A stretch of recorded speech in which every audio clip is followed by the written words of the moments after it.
Cricket ప్రపంచంలో విరాట్ కోహ్లీ, స్మృతి మంతన పేర్లు ఎంతగానో పాపులర్. పురుషుల క్రికెట్లో ఒకరు పరుగుల యంత్రం అయితే మరొకరు మహిళా క్రికెటర్‌కు వెన్నెముకగా నిలిచారు. ఇద్దరూ తమ ఆటలతో ప్రపంచ క్రికెట్ హృదయాలను గెలుచుకున్నారు. వీరిద్దరూ ఇండియన్ టీ20 లీగ్‌లో కర్ణాటక ఫ్రాంచైజీ ఆర్సీబీ తరపున ఆడనున్నారు. వీరిద్దరూ ఆర్సీబీ తరపున ఆడటమే కాకుండా కెప్టెన్లుగా జట్టును నడిపించారు. విరాట్ కోహ్లీ, స్మృతి మంతన ఇద్దరూ జెర్సీ నంబర్ 18 కలిగి ఉన్నారు. ఇద్దరు ఆటగాళ్లు బెంగళూరుకు ఓపెనింగ్ బ్యాట్స్మెన్ గా ఆడుతున్నారు. 2008లో ఆర్సీబీ జట్టులోకి వచ్చిన విరాట్ కోహ్లీ ఆ ఎడిషన్ లో ఒక్క హాఫ్ సెంచరీ కూడా చేయలేదు. ఐపీఎల్ రెండో సీజన్ లో బెంగళూరులో జరిగిన మూడో మ్యాచ్ లో డెక్కన్ చార్జర్స్ తో జరిగిన మ్యాచ్ లో విరాట్ కోహ్లీ 32 బంతుల్లో 50 పరుగులు చేశాడు.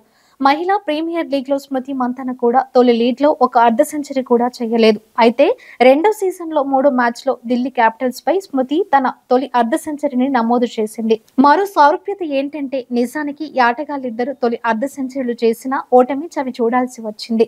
డెక్కన్ చార్జర్స్ పై విరాట్ హాఫ్ సెంచరీ చేసిన జట్టుకు విజయాన్ని అందించలేదు. స్మృతి మంతన్ హాఫ్ సెంచరీ కూడా జట్టుకు విజయాన్ని అందించలేదు.